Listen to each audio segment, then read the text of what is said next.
Bonjour tout le monde et bienvenue à cette mise à jour sur le COVID-19 au Nouveau-Brunswick. Les personnes suivantes prendront la parole durant la séance d'information de cet après-midi. Le Dr. Jennifer Russell, médecin hygiéniste en chef, le Premier ministre du Nouveau-Brunswick, l'Honorable Blaine Higgs. Good afternoon, everyone, and welcome to today's update on COVID-19 in New Brunswick. Speaking at this afternoon's briefing will be the following individuals: Dr. Jennifer Russell, Chief Medical Officer of Health, and the Honorable Blaine Higgs, Premier of New Brunswick. Dr. Russell.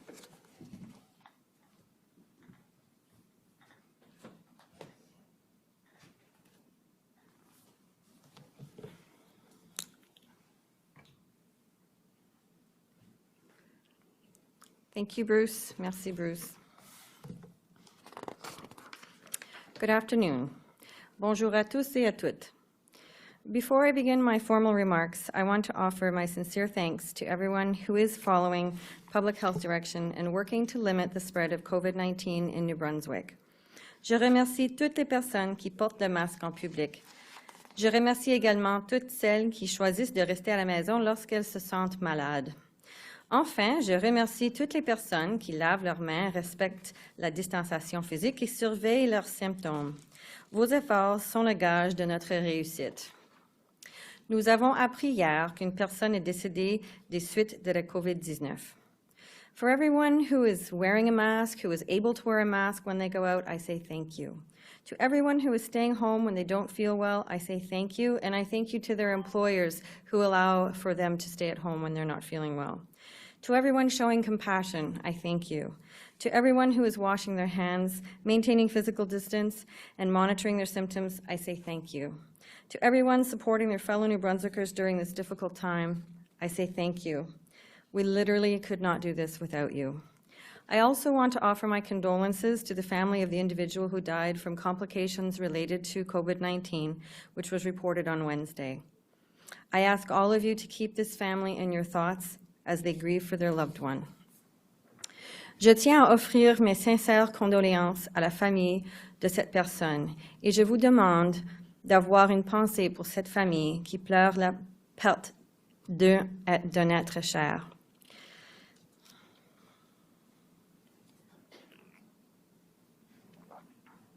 The COVID outbreak and the well-being of the people in Zone 5, which is the Hamilton-Restigouche area, is deeply concerning to my team and to all the people of New Brunswick.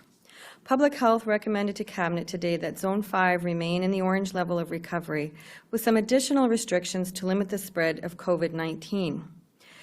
This decision was not taken lightly. There were many, many discussions with our epidemiologists, our public health staff, our medical officers, RHAs, and really considering all of the things that we need to do to have the outcome that we're looking for. And the outcome is to end the outbreak as soon as possible. And so as of midnight tonight, we are asking residents to limit their contact to a single household bubble. We've been seeing transmission within family and social and workplace settings, and so this is one of the measures that we know will help stop the spread. Aujourd'hui, la santé publique a recommandé au cabinet de maintenir la zone 5 dans la phase orange du rétablissement et d'ajouter des restrictions pour enrayer la propagation de la COVID-19. À compter de minuit aujourd'hui, les résidents de cette zone devront limiter leur contact à une bulle formée d'un seul ménage. We've learned lessons since the beginning of the pandemic and have expanded the single household bubble to include caregivers and immediate family to help with the daily functions of their life or to prevent the mental health toll of isolation. But expanding the household bubbles too widely, obviously in the situation that is happening right now in the Hamilton-Restigouche area, we cannot continue and maintain. So that is why we're asking for these changes to be made immediately at midnight. Même si nous reconnaissons l'importance de cette mesure, je demande à tous de ne pas en profiter pour tenir de grands rassemblements ou des soupers de famille.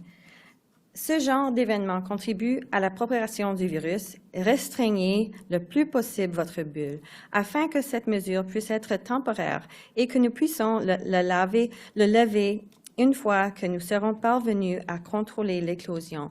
So this is not an unusual pattern. We're seeing this in other provinces, including Alberta, where it is the size of gatherings that is really influencing the transmission of COVID right now.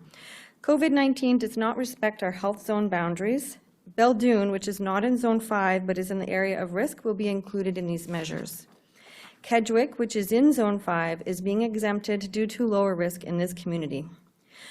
I want to stress not just the seriousness and the severity of the situation in Zone 5, but I want to impress upon you the urgency of the situation. The spread of COVID-19 presents a grave risk to everyone in this area, and thus to all of New Brunswickers, including, again, the effects on the social determinants of health in that area right now, specifically around income, mental health, and hospital services. So we really, really need to have concerted efforts right now and give our attention to that area. Public health will continue to monitor the situation over the coming days and has been monitoring from all different places in the province. So we have teams united in terms of public health staff from Vitalité and Horizon working round the clock to really do the contact tracing and contain this. So we have to consider more stringent measures right now to limit the spread of infection. If people's close contact numbers are reduced to 1 or 2 or 3, then we can really get this under control very quickly. Today there are 3 new cases of COVID-19 in New Brunswick, and the new cases are all in Zone 5 and are as follows. An individual aged 40 to 49, 2 people aged 50 to 59, and all 3 cases are under investigation. Aujourd'hui, il y a 3 nouveaux cas confirmés de COVID-19 au Nouveau-Brunswick. Ces nouveaux cas sont tous dans la zone 5. Il s'agit d'une personne âgée de 40 à 49 ans, 2 personnes âgées de 50 à 59 ans. Et ces 3 cas font présentement l'objet d'une enquête. Local outbreaks of COVID-19 are part of learning to live with this pandemic, and we expect to see them, and we are prepared to address them when they happen. I wish we were an island like Australia or New Zealand, but we're not. We do have people coming across the border every day, and even though we've done everything we can to keep those numbers as low as possible, it will never be enough to stop the transmission from occurring. As we see the numbers increasing outside our borders in Maine, in Quebec, in Ontario, and across the country, it is really heartbreaking to see this surge happening outside of our borders, and it can have an impact on New Brunswick as a whole. So we really have to always be vigilant no matter where we are in the province. The outbreak in Zone 1 has been brought under control, and we are seeing fewer cases related to that outbreak and have identified links among all the reported cases. Today, Cabinet has confirmed that Zone 1 will transition back to the yellow phase of recovery effective at 12:01 a.m. on Friday. We don't want to impose measures unnecessarily or longer than necessary in any outbreak situation. It's balancing the risks with the mitigation or the management of those risks, and they should be proportional. The situation in Zone 5 is serious. I know that people in the Hamilton-Restigouche area feel targeted and shamed by the outbreak, and I am not here to blame anyone, and I want to be encouraging and optimistic and promote cooperation in taking on this challenge. We need everyone's help to address this public health crisis. And on my walk here, I was trying to think of a way to characterize the risks currently that exist in the north, and some of the risks pre-existed COVID in terms of people with chronic diseases, people who may not have as much access to in terms of the social determinants of health that pre-existed COVID-19. So during COVID-19, we are seeing an exacerbation of people that were already at risk with respect to the social determinants of health and that increase. So, and the fact that they're close to a border with Quebec where the numbers are increasing.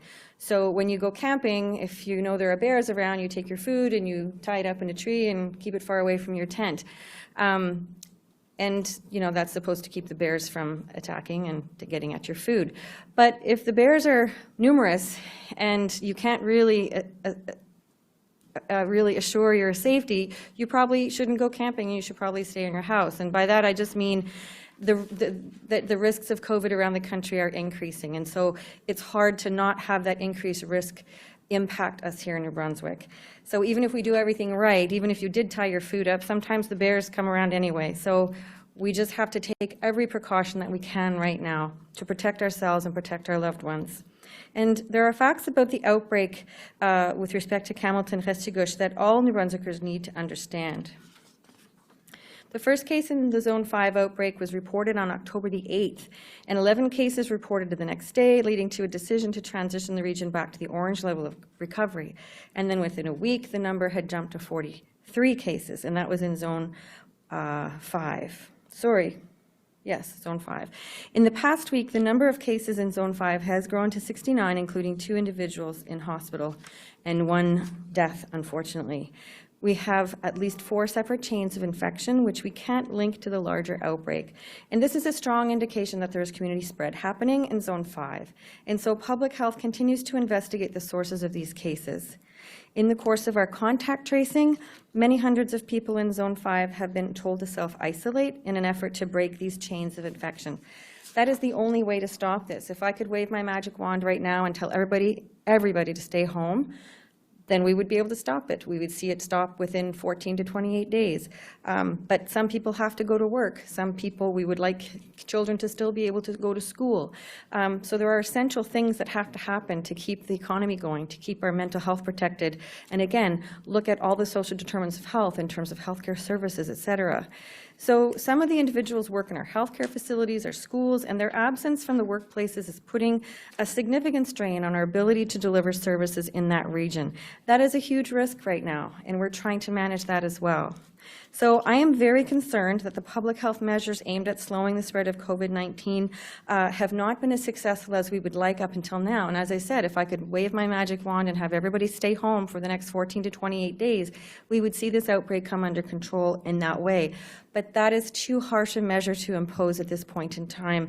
And so we are just really trying to get people to be extremely vigilant. The people who have been vigilant all along, great. We just need everybody to dig down a little deeper to make sure that we can keep the Hamilton-Restigouche area in orange while we deal with this outbreak, and so that we wouldn't have to go to the red phase. We continue to see evidence that the disease has been spread through social activities, public gatherings, and in workplaces. So we need everyone to do their part to bring this outbreak under control, and we know we can do it. We know that. We've done it before. So what we do today will affect what we see a week from now, 14 days from now, et cetera. So all the actions that we take today matter. And we now have a situation where COVID-19 is more prevalent in Zone 5 at a population level than anywhere else in Atlantic Canada. So we've seen that in a 16-day span, we've had 14,000 COVID-19 tests in New Brunswick, and less than 1% of these were positive. And during the same period, 1,500 tests were administered in Zone 5, and 4.24% of these were positive. So New Brunswick is currently seeing around 14 cases of COVID-19 per 100,000 people. And during the outbreak in Zone 1, the local rate was 18.49. And in Zone 5, the ratio is 245 cases per 100,000, and that's really in a 12-kilometer radius. So if we compare that to the national rate for active cases in all of Canada, that is 61 per 100,000. So 61 per 100,000 in Canada at the population level, and in Zone 5, it's 245 cases per 100,000. And that's why we are so concerned. And again, that's why we are imploring everyone to do their part at this time.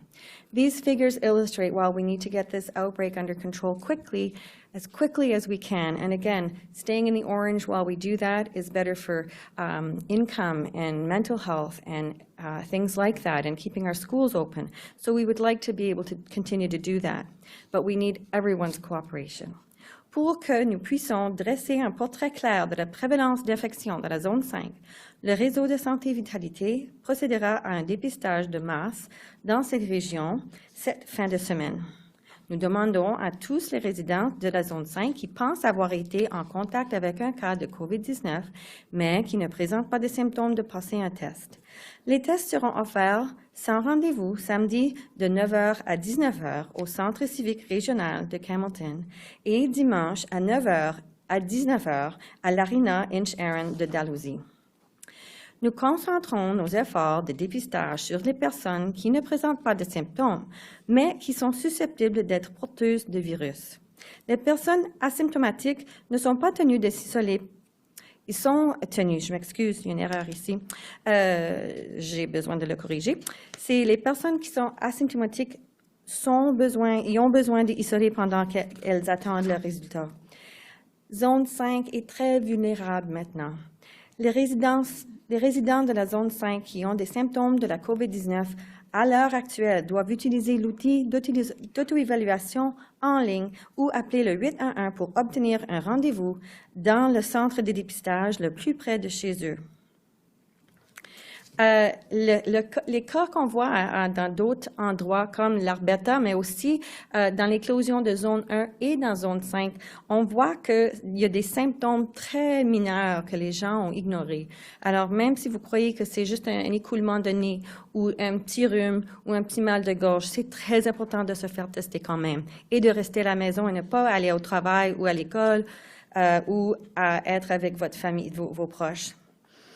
We are asking that anyone in Zone 5 who believes they have been in contact with a COVID-19 case but are currently not displaying symptoms to get a test. Testing will be available without an appointment at the Regional Civic Center in Campbellton on Saturday from 9 a.m. to 7 p.m. at the Inch Aaron Arena in Dalhousie, and on Sunday from 9 a.m. to 7 p.m. We are aiming our testing efforts at those who are showing no symptoms but are at risk of carrying the infection. And normally, targeted testing is very important. And in this case, the asymptomatic people that we're trying to target at this point in time will need to self-isolate while waiting for their results. And the information that we gather from this testing will definitely inform our next steps.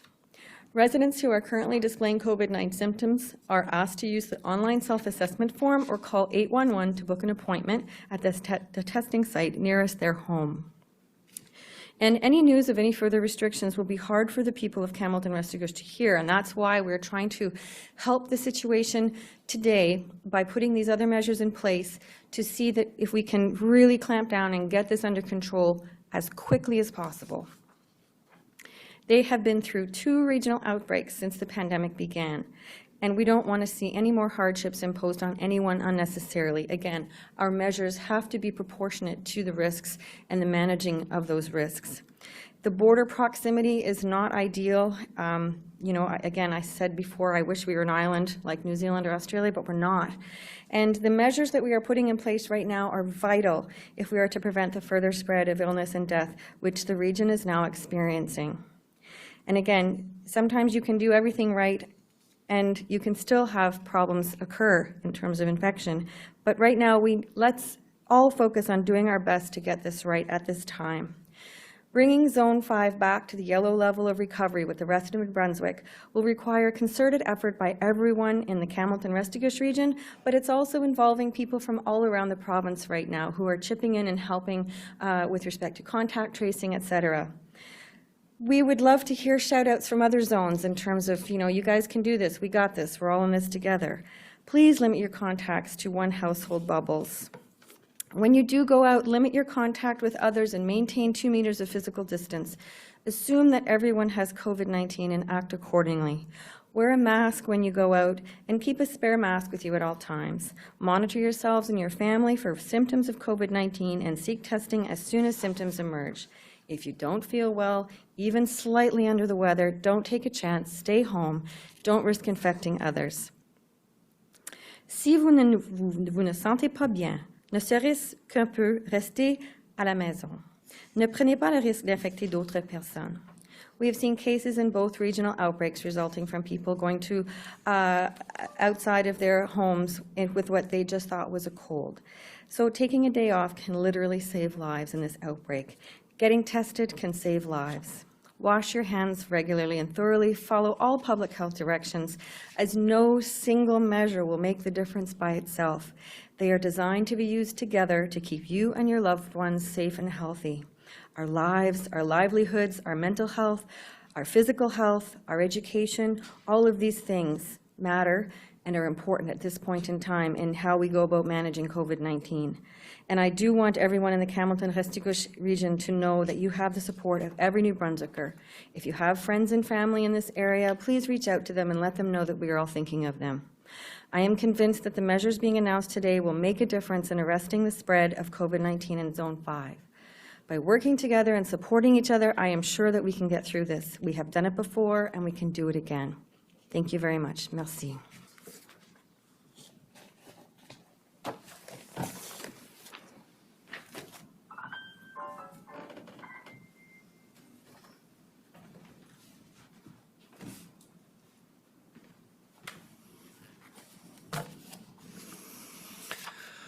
Good afternoon. Bonjour. Yesterday we learned of the death of a fourth person in our province related to COVID-19, an individual from the Hamilton region. Je veux joindre ma voix à celle de tous les gens de New Brunswick pour transmettre mes plus sincères condoléances à la famille et aux amis de cette personne, ainsi que toutes les personnes qui continuent d'être touchées par les éclosions récentes. Mes pensées sont avec vous durant cette période difficile. This death is a sad reminder of the severity of the situation we are currently facing. We have to remember that this is a person with a family who loved them very much, and a family who is now in mourning. We often hear that the people who are most severely affected by COVID-19 are those with underlying conditions, but we must also remember that if they had not contracted this virus, they would not have passed away when they did. They would have had more time to spend with their loved ones. Right now, up to 300 people in Zone 5, Hamilton region, are self-isolating because they are considered to be a high risk of contacting the virus. I'm saying all this because I want to remind all New Brunswickers of the impact this outbreak is having on so many lives. Je demeure très préoccupé par l'éclosion dans la zone 5, dans la région de Hamilton. Le nombre de nouveaux cas augmente dans cette région, alors que la santé publique continue son investigation. Nous ne pouvons pas trouver la source du virus dans certains cas, et nous ne pouvons pas connaître avec certitude l'étendue de cette inclusion. Right now, around 50 employees are being mobilized to conduct mass testing this weekend in Dalhousie and Hamilton. Staff from all regions are already heavily involved in containing the outbreak. I'm told that volunteers are staffing phones and calling from Zone 2 in my region back home. So all over the province, we are working to safely see Hamilton and the region turn back to Zone Yellow. C'est un véritable travail d'équipe. Je remercie toutes les personnes qui ont travaillé avec acharnement et toutes celles qui vont continuer à travailler fort au cours des prochains jours pour aider à contenir la situation. We made the decision to move Zone 5 to the orange level because we are hopeful these stricter measures would help contain the spread of the virus. But it has become clear that this by itself has not been as effective as necessary. And that is why, after discussing the matter with Public Health and with Cabinet and the All-Party Cabinet Committee on COVID-19 earlier today, we've introduced the additional restrictions. As Dr. Russell said, as effective as midnight tonight, residents in Zone 5 will need to stay within a single household bubble. You know, if you think about this, it's a small price to pay to try to bring this zone back under control, to ensure that a further lockdown and going into another code, Zone Red, is not required. We'll assess these activities through testing, through adherence, through additional staffing of compliance officers, and yes, fines if necessary, because we must get back under control. Hamilton and the entire northern region is a key part of our province, a province that is being known for its effective handling together of the COVID-19 outbreak. We are rebounding as a province, as we must. We're rebounding as one. We need the northern region here to be back with the rest of the province as we see people looking again across our province and a renewed interest in the entire province of New Brunswick. As Dr. Russell explained, this includes, in every case where we're looking at the household bubbles, it includes as well caregivers and immediate family members. It's going back to what we were many months ago. Contact should be limited as much as possible. And you cannot spend time with anyone outside of this bubble. Our hope is this change will make it easier to contact trace and that we'll be able to keep the virus contained. We have certainly seen and heard reports of large gatherings, house parties, individuals that have, for whatever reason, decided that the COVID-19 is not within their reach. Well, if it's not within your reach, maybe it is in the reach of your parents or your grandparents, and maybe you'll be the transmitter that won't know it, but you'll be the reason for a very unfortunate outcome. For now, Zone 5 will remain in the orange level, but only for now. We'll be doing a lot of work over this coming week, and these additional measures in place will help us to determine the next step. In addition, another consideration, non-essential travel to and from Zone 5 is highly discouraged at this time. Si vous demeurez dans une autre région de la province et que vous devez aller dans la Zone 5, prenez des mesures de précaution supplémentaires et respectant les règles de la phase orange à votre retour à la maison. Et ça, pendant 14 jours.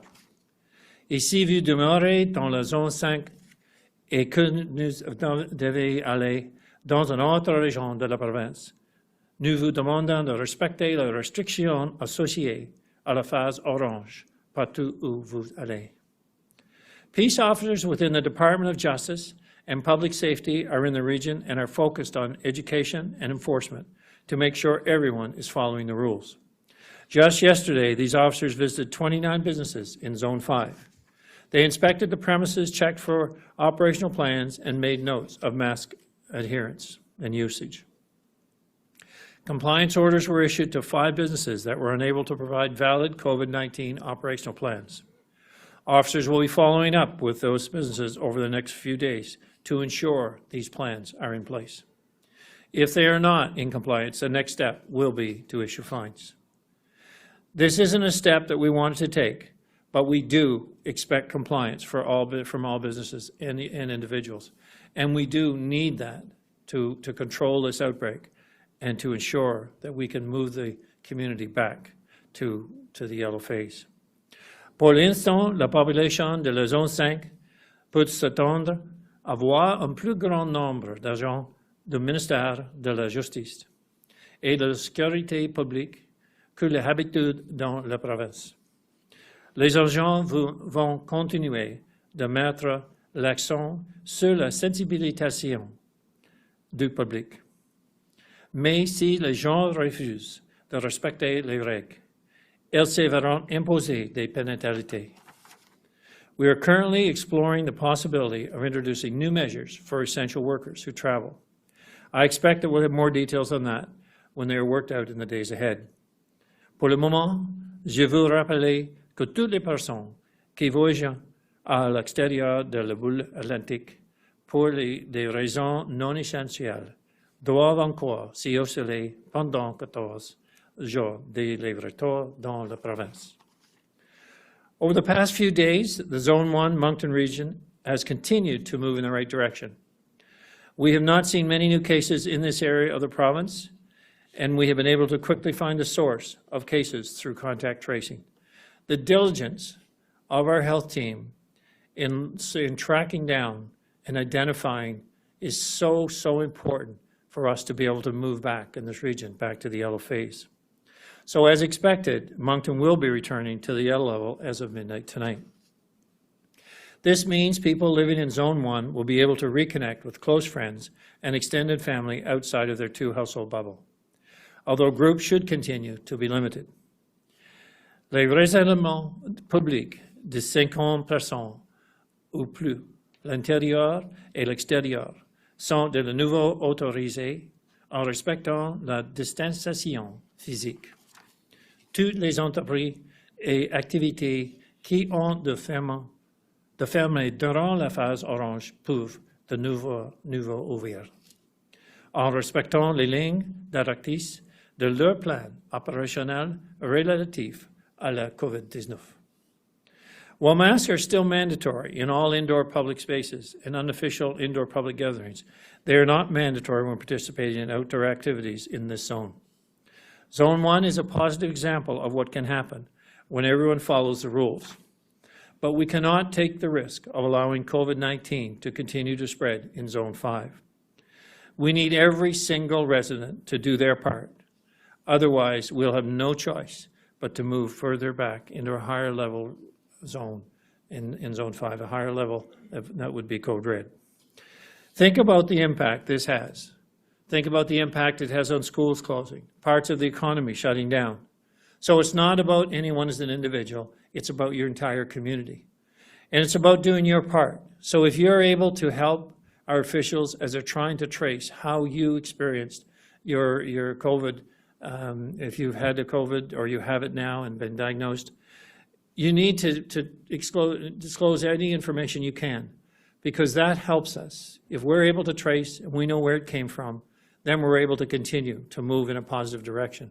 But when the unknowns are there, it makes it very difficult and almost impossible to maintain and get back to a reduced level of urgency. So when I think about Hamilton Region and Zone 5, I think about we're on the verge of going back. We do not want to go to a zone and turn it into a red. We do not want to shut down, because we have a balance between our economy and safety of our individuals. And we need to always be looking at how we're moving forward, but doing so safely. So we are on the verge of making a decision, though, that would significantly impact the economy and the livelihoods that are everyday experiences, but we need your help. Throughout the pandemic, New Brunswick has shown that it can indeed lead the way by slowing the spread and flattening the curve. Si tout le monde travaille ensemble et prend les règles au sérieux, nous pourrons permettre à toutes les provinces de retourner dans la phase juin.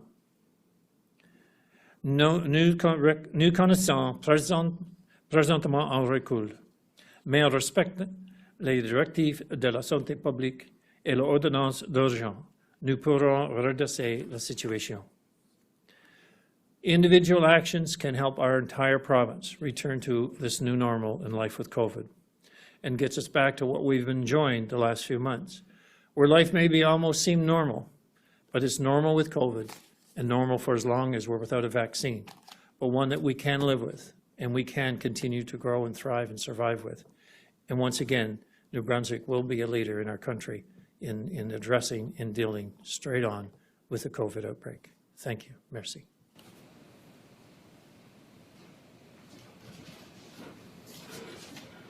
Merci à toutes et à tous. Thank you all. We will now proceed with questions from the members of the media. You have the right to pose your question in the language of your choice. Each reporter will have one question and a quick follow-up. Nous allons maintenant procéder aux questions des journalistes. Vous avez toujours le droit de poser vos questions dans la langue de votre choix. Chaque journaliste peut poser une question et un suivi. Andrew Waugh, Telegraph Journal. My first question is to Dr. Russell. Dr. Russell, does public health know how the Zone 5 outbreak started? And if not, is that something for us to be worried about? Well, as I've said before, I wish we were an island so that we would be able to keep COVID out of our province, but we can't. So we do have many people traveling in and out of the province every day. Some of them are essential workers, and some of them have exemptions and work-safe isolations, and some people don't, and some people can be asymptomatic.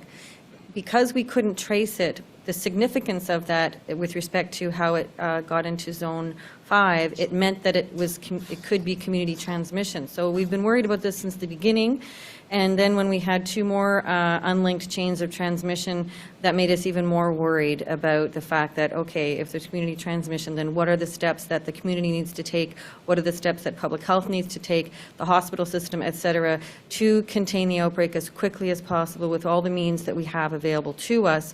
Again, knowing that whatever means we have available to us and whatever measures we impose have to match the risk in proportionality, knowing that any measures that we impose that are above and beyond the yellow phase can cause hardships from a mental health perspective, from an income perspective, from an education perspective, et cetera. So we are weighing all of these things, but again, the how it's transmitted into the community matters from a sense of knowing that it was linked, and we when it's linked to something, then we can assure ourselves that it's contained with respect to the contact tracing, and then we know that there's not community transmission.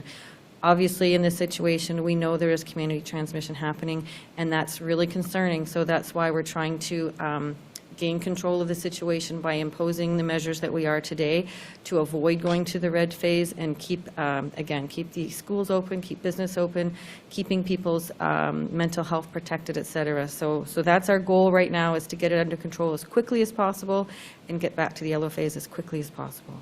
Thank you, Doctor. Mr. Wall, do you have a follow-up? I do, for the Premier. This is changing tacks a little bit.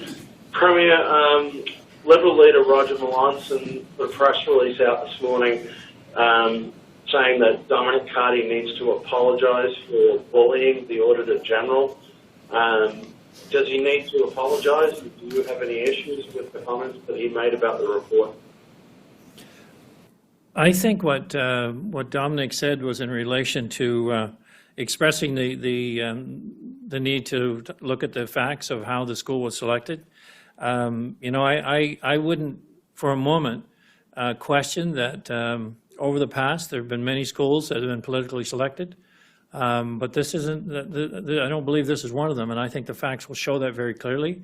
I think in that press release there was a reference to changes that were made that moved its priority. Well, I do believe the changes that were made and how the reporting or the analysis would be done were made when, in fact, Mr. Melanson was in government. I think they happened back in 2016 or 17, and I believe it reflected something to do with growing communities and how their needs could change. But those were the rules that were followed. I feel very confident that the rules were followed in that school selection, and I would encourage all of those facts to be evaluated and let the decision be made accordingly of how the process was adhered to. Thank you, Mr. Wall. Thank you, Premier. Vicky Hogarth, Charlotte County TV. Thank you, Bruce. My question is for Dr. Russell. Dr. Russell, the Calais Regional Hospital confirmed 5 new cases of COVID-19 in the Calais region yesterday. And beyond just the 7 New Brunswick mill workers who travel across the border every day to work at Woodland Hall, many other residents of Charlotte County also travel into Maine each day to work in a variety of different jobs, grocery store clerks to hospital workers, and residents of Campobello obviously also shop there for essential goods. But when Charlotte County residents call 811, many of them are still being directed to get tested in St. John, even if they ask to be tested in St. Stephen. Is the St. Stephen satellite testing site open to everyone in the area, and are there plans of making it more permanent due to the continued outbreak in the Calais area? And also, how concerned are you about the outbreak in Calais? Well, again, as I continue to say, that because the risks are increasing all around us, we know the case numbers are increasing in Maine, the case numbers are increasing in Quebec, Ontario, Alberta, BC.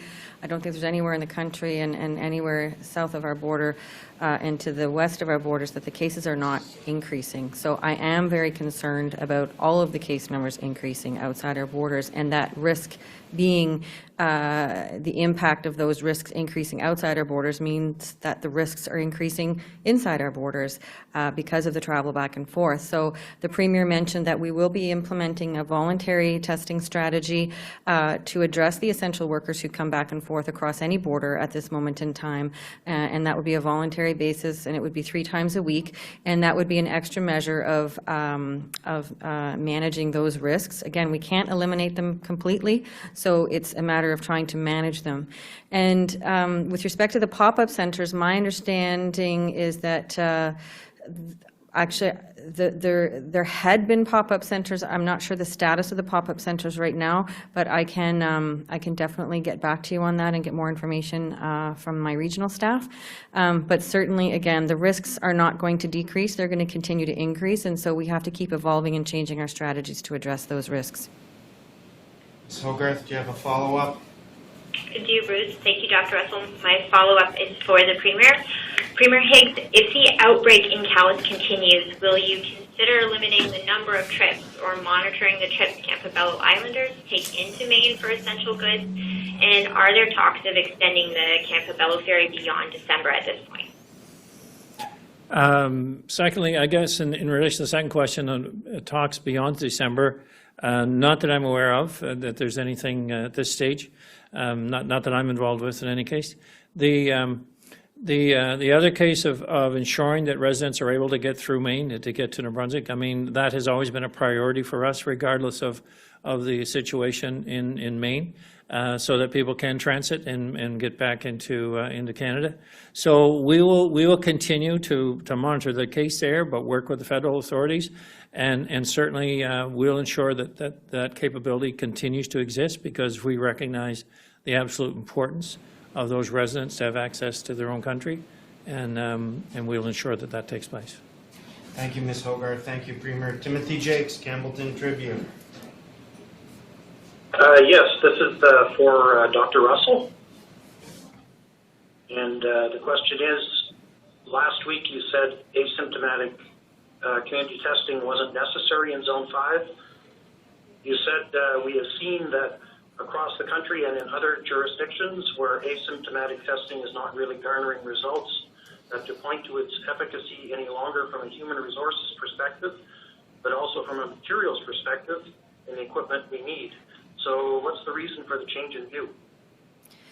Well, certainly things have been evolving in the Campbellton-Restigouche area, and in terms of all of the things that we can do to target that population, because this is a very small population. There are only 12,000 individuals up there, 25, like between 12 and 25,000 people in terms of the risk area.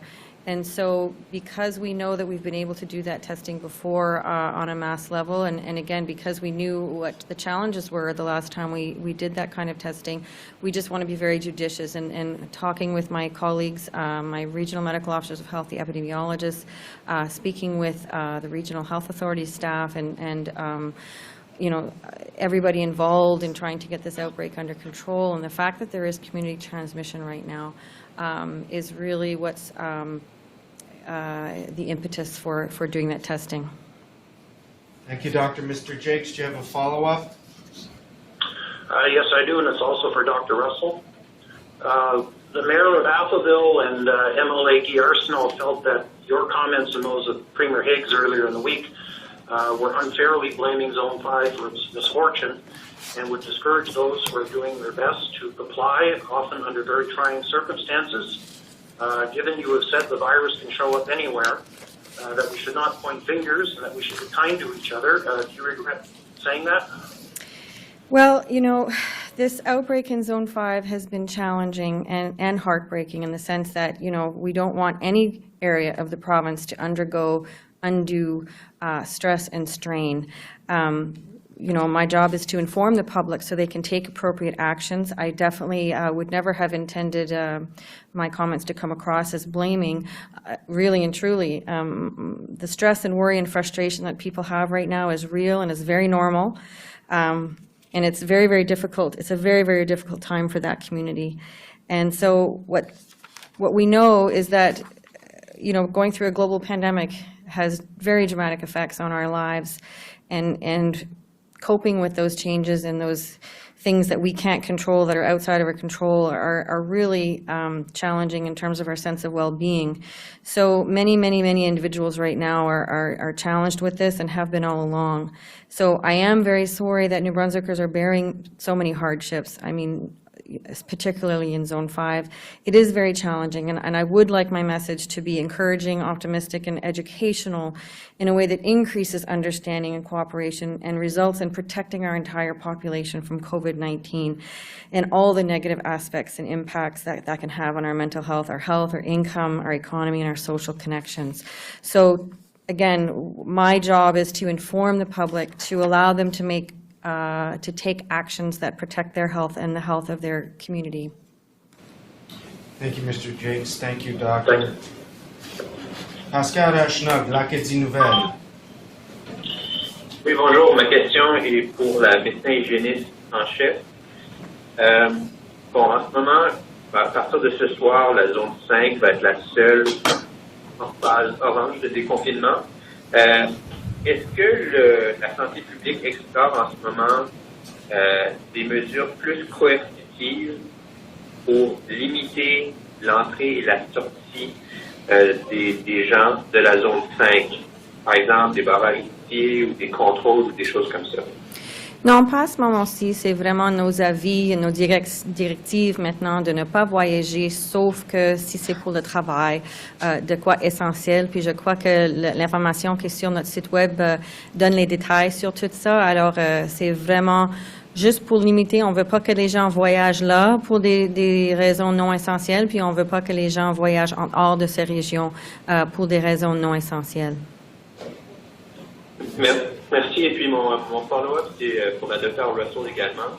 J'aimerais savoir qu'est-ce qui pourrait déclencher un retour en zone rouge pour le repti-gauche.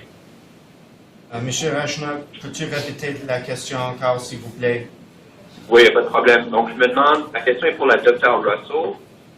J'aimerais savoir qu'est-ce qui pourrait provoquer un retour en phase rouge de déconfinement pour la zone numéro 5. Donc, quel événement, quel nombre de cas pourrait provoquer ce retour-là en zone rouge? Alors, on va révisiter toute l'information qu'on a dès que maintenant, chaque jour d'ici les prochaines 5 à 7 jours.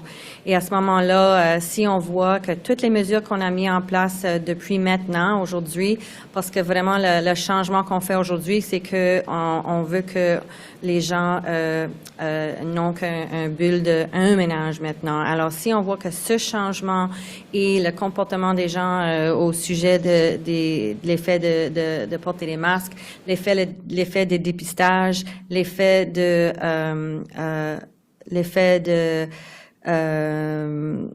si le nombre de cas continue à augmenter, c'est vraiment, ça va prendre. Il y a 3 catégories qu'on a utilisées pour nous rendre ici à l'orange et ces mêmes catégories vont être les mêmes qu'on va utiliser pour déterminer si on va voir des changements. Ça veut dire si le nombre de cas continue à augmenter dans une manière très rapide, si on voit plus de gens qui sont hospitalisés et ça cause des problèmes, des défis pour l'hôpital et les services qu'on peut offrir. Et aussi, si le nombre de contacts étroits diminue à ce moment-ci, parce qu'on voit qu'il y a des gens qui ont eu des contacts étroits nombreux, comme entre 10, 20, peut-être plus haut que ça. Puis ça évite les traceurs de contacts étroits à être faits effectivement et dans une manière efficace et dans une manière très vite. Alors, si on peut diminuer le nombre de contacts étroits, ça veut dire que le traçage de contacts peut être vraiment vite fait et ça veut dire que les gens qui doivent isoler vont être vite fait et ça veut dire que les gens qui devront isoler pendant 14 jours vont être diminués parce que maintenant, il y a des problèmes avec les écoles et aussi l'hôpital parce que le nombre de gens qui ont besoin d'isoler maintenant, c'est très large. Alors, si on peut diminuer les cas, les nombres de contacts étroits et faire le traçage de contact le plus vite que possible, les choses comme ça, on va voir des résultats dans les prochaines 5 à 7 jours et on peut décider à ce moment-là si on va dans la bonne direction et on a vraiment attrapé le virus au niveau de la continuation de la transmission. On veut effectivement arrêter la transmission immédiatement, mais ça va nous prendre une couple de jours pour voir les résultats. Merci, M. Rachnog. Merci, Dr. Jonathan McInnes, CTV News. Thank you, Bruce. For Dr. Russell, are healthcare workers currently working in more than one nursing home across the province, and if so, why?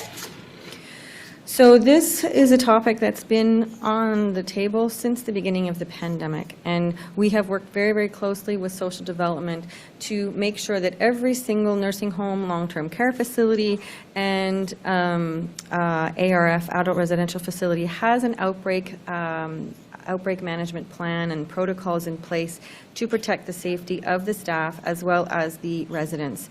Now, because again, every type of facility is different in terms of what types of expertise they have and what types of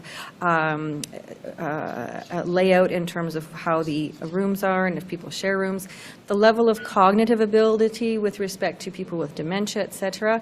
There are many challenges that face different types of facilities, but certainly in an outbreak setting, there is no movement of healthcare workers from facility to facility.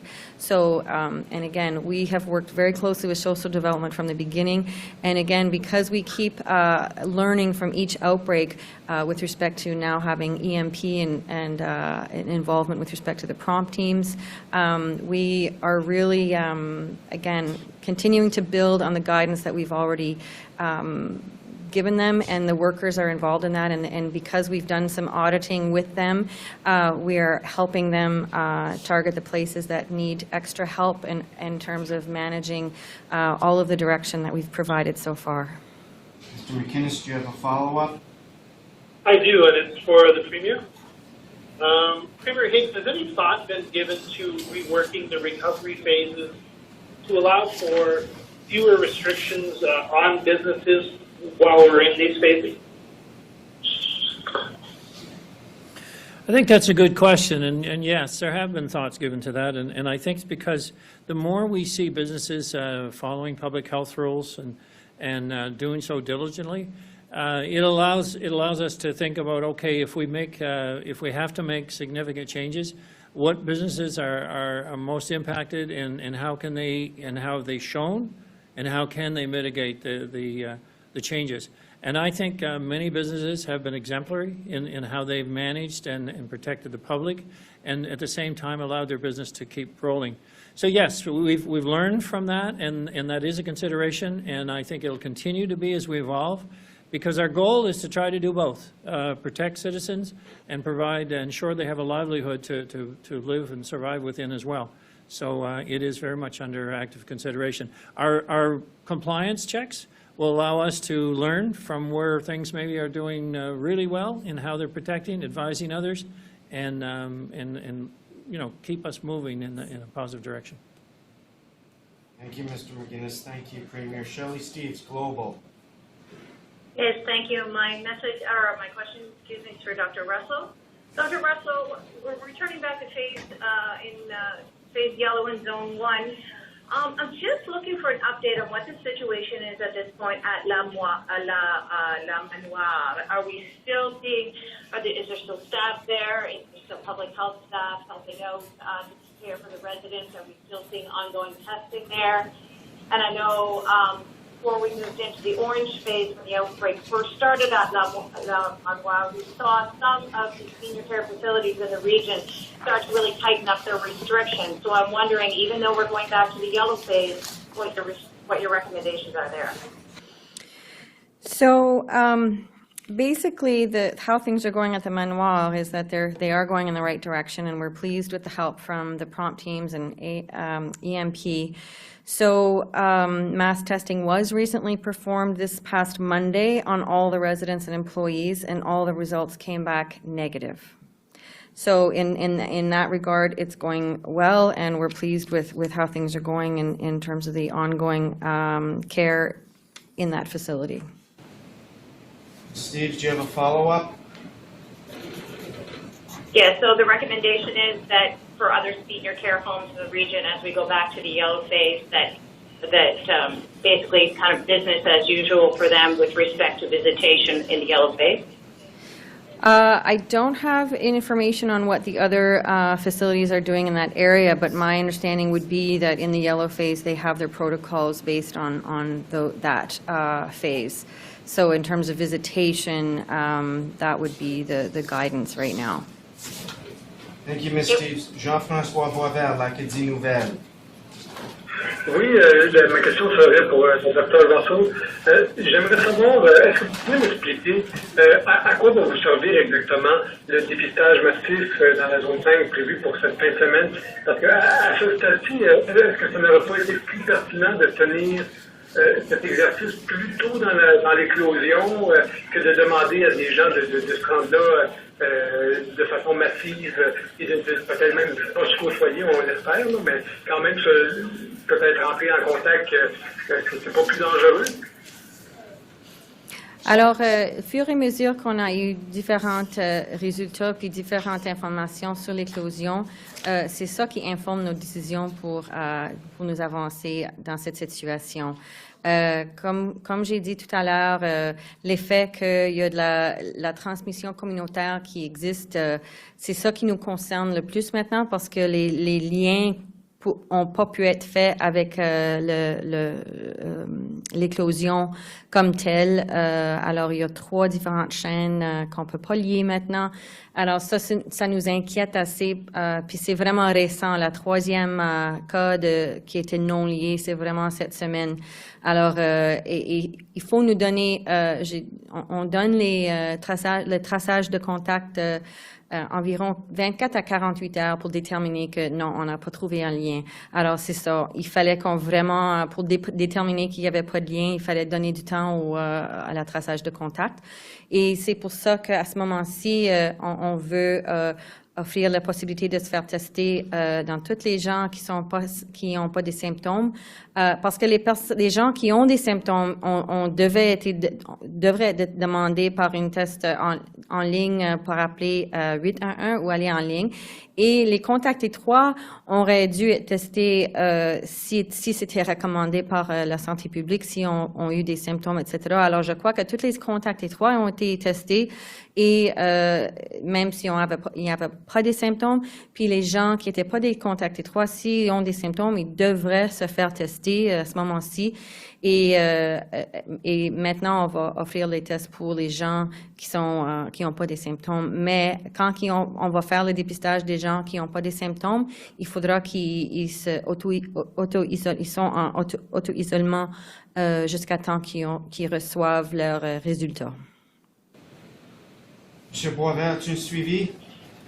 Oui, je suis rapide, s'il vous plaît. Surtout concernant la situation de la communauté de Keswick, je voulais savoir, est-ce que vous pouvez préciser le statut, parce que c'est pas clair, est-ce qu'on les a retournés dans le jaune, est-ce que c'est en orange léger, si on veut, est-ce que vous pouvez préciser exactement qu'est-ce qu'il y en a?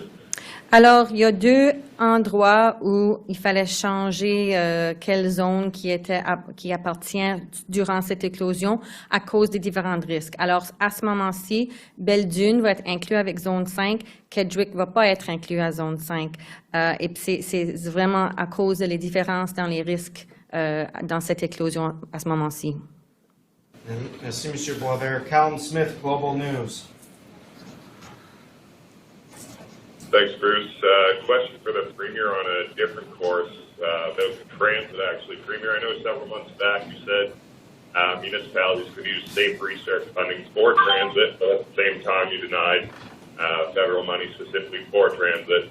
Now, Moncton is laying off Kodiak Transpo drivers, and we know many municipalities are facing revenue shortfalls, obviously.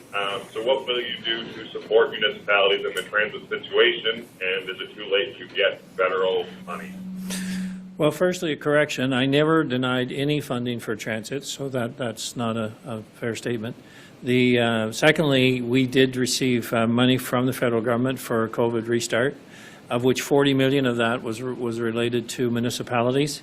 And it wasn't all for transit, but the municipalities, the main areas for that have transit, have put in requests. I think the total requests are about $6 million right now.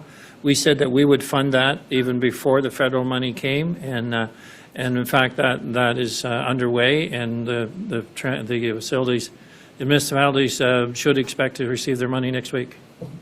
Thank you, Premier. Mr. Smith, do you have a follow-up?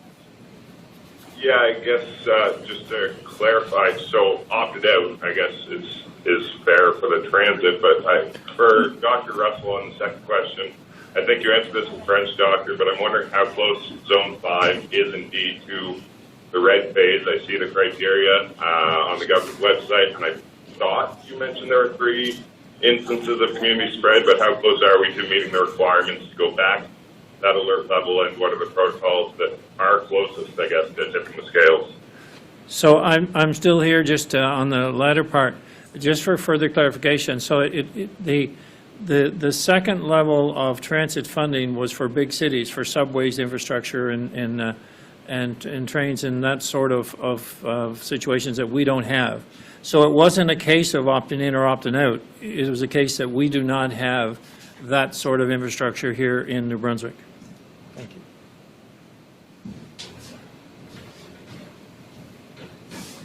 Thanks for clarity. Yeah, so with respect to the red phase and the orange phase and what we're seeing with community transmission, we are close to being able to go in the red zone, but we really wanted to give the community a chance to see what the next steps with respect to the measures that we're imposing today will have on the outbreak situation. Again, we are continuing to work super hard to contact trace everyone and make sure everybody's self-isolating. And basically, if you're not going to work and you're not going to school, you're not getting groceries, you should really stay home and not have any interactions with people outside of your home. Thank you, Doctor. Thank you, Mr. Smith. Nicolas Steinbeck, Radio-Canada. Bonjour, merci Bruce. Cette question est pour le Dr. Russell. Docteur, pouvez-vous me répéter en français ce que vous voulez faire avec les travailleurs essentiels qui passent la frontière? Vous aviez dit tantôt en anglais, volunteering test 3 times a week. Pouvez-vous me répéter un peu ça en français et surtout ça va commencer à partir de quand et dans quel objectif?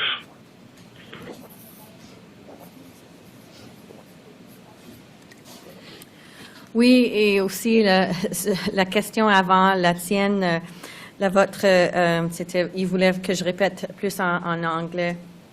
Puis je n'ai pas exactement répondu tout.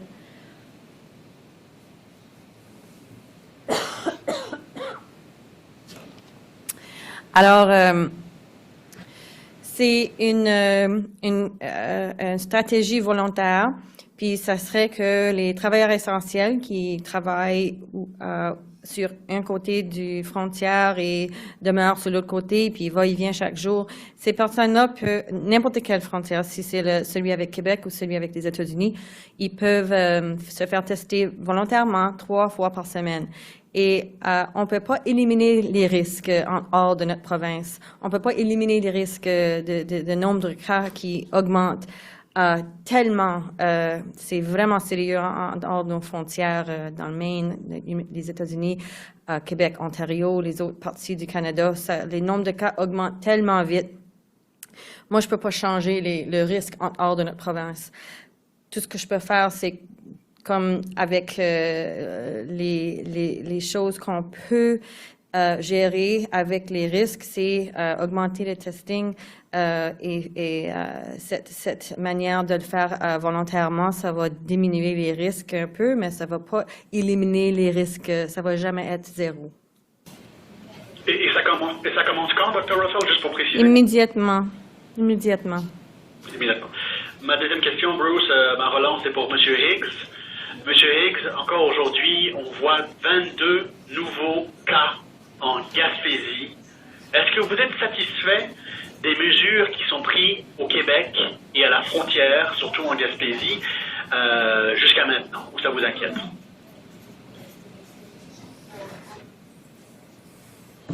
I'm very concerned. You know, we had what we were trying to create was an extension of the bubble into Louisquay, and you know, because the communities were so closely tied with the communities in northern New Brunswick. And unfortunately, you know, we couldn't get the security around the borders. And my discussions with Chief Gray were very, very productive in how we could manage and keep that open.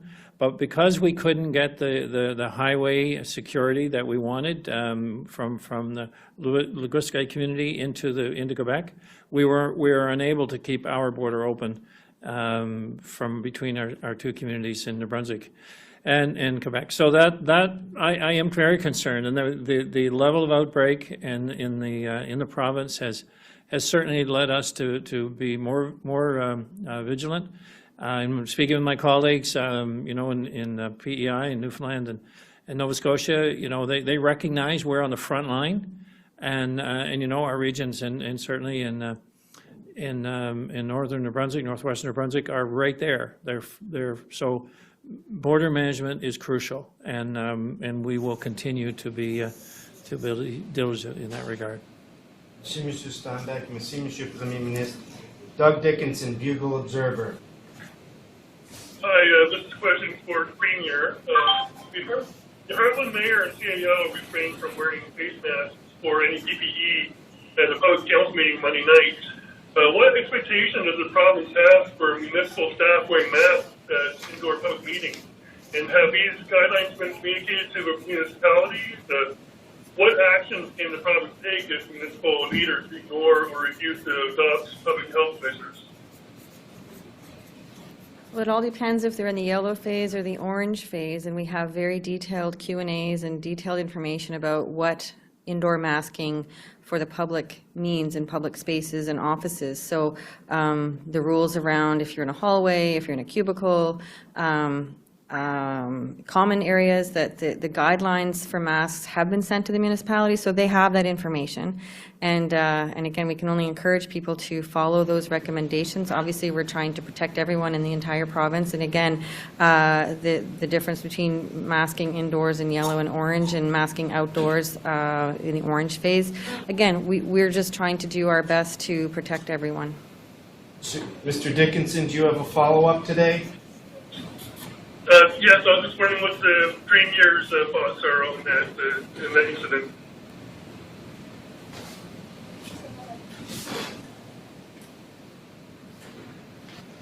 I guess the only thing I would add in that sense is, you know, we expect others to follow protocols, and we know how important it is, and we've stressed it over and over and over again in these events and others. And so, you know, I know it's inconvenient for all of us, but it's important that we lead by example. And we'll always have moments of I guess we'll be corrected in one way or another, but it's if we're going to expect others to be diligent and follow the rules of public health, then we must be examples of that. So that's the only comment I would make.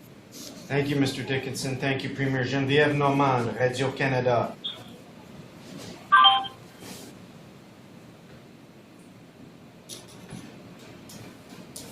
Geneviève? Jordan Gill, CBC. Yeah, this question's for Dr. Russell. We've been told a worker at Brunswick Power's Beldoon generating station has tested positive for COVID-19. Is that why you've included Beldoon in the tighter restrictions? And what is happening with the other workers at the plant? For confidentiality reasons, I don't really want to comment on any of the situations. The decision around Kedgwick and Beldoon in terms of how they're included or not included in Zone 5 was based on our risk assessment. Mr. Gill, do you have a follow-up? Yes, it's also for Dr. Russell. What do you know about the fourth person to die during this pandemic got the disease, or were you even able to finish the investigation into that case? The contact tracing for all the individuals up until this point in time has been done on all the cases. So we've contact traced all the cases with probably the exception of anybody who was diagnosed as being positive today. Thank you, Mr. Gill. Tom Bateman, Times and Transcript. Hi there. Probably for Dr. Russell. Is it essentially too late to realize or to understand where the Zone 5 outbreak started? If the contact tracing is done and there's still, evidence of community transmission in several cases, has that ship sailed essentially? Well, that's what we're hoping to find out in the next week in terms of how well we can get things under control. Really, it is about controlling people's movements and limiting the number of close contacts in terms of the R factor. So this COVID-19 has an R factor that's quite high. In some cases, it can be up to 6 people can be infected just by one person. And the only way to change that R factor is to have the number of people that each positive case can infect be 0 or less than 1. That's the only way to stop transmission and stop an outbreak. What we saw this past summer with people who were coming in for as temporary workers and international students, because they were under the Federal Quarantine Act and we were following them very closely, we actually made sure they were self-isolating appropriately, and we tested them each on day 10. And anybody who tested positive during that self-isolation period could not transmit to anybody else. So we had no outbreaks as a result of any of those positive cases that came in during that time under those situations and circumstances. So again, ideally, I would love it if every single person was self-isolating at the time of their diagnosis, but in this situation, it's not been possible. But by imposing the measures we're imposing today, again, it's kind of another strategy that we have that we can use to, again, decrease the number of close contacts and stop the transmission. Mr. Bateman, do you have a follow-up? Yeah, slightly different note, and I think this was discussed earlier, but I'm on a terrible phone line here. Just with regards to businesses who are coming out of the orange zone now and moving into the yellow zone, how open are you, Dr. Russell, or to Premier Higgs, in having discussions about changing the restrictions that prevent some businesses, spas, and that sort of thing from opening? In the event of another orange phase, which is probably somewhat likely within the province. Can those discussions start happening now that we're into this new phase here in Moncton? Absolutely. We have actually already revised the red, orange, and yellow phases at least once, and that's posted on our website. And because this pandemic is going to be a continuous learning experience, every single time we have outbreaks, every time we see transmission patterns, we will continue to use that information to inform our decisions moving forward and include that, that information in our decisions around making any edits or changes or revisions to our phases. But we definitely have met with the Cosmetology and Barbers Association this week. So again, more to follow, and we will continue to evolve our approach as we continue to evolve our learnings. Oh, Vicki. Vicki Hogarth? So the St. Stephen Assessment Center is by appointment only. So when the request comes into St. John, et cetera, the scheduler offers a scheduled appointment to Charlotte, to be referred, to Charlotte County. Thank you. Thank you, Doctor.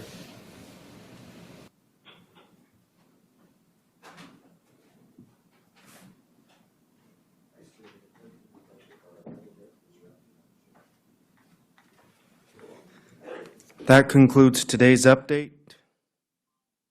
Cela conclut la séance d'aujourd'hui. Merci. Thank you.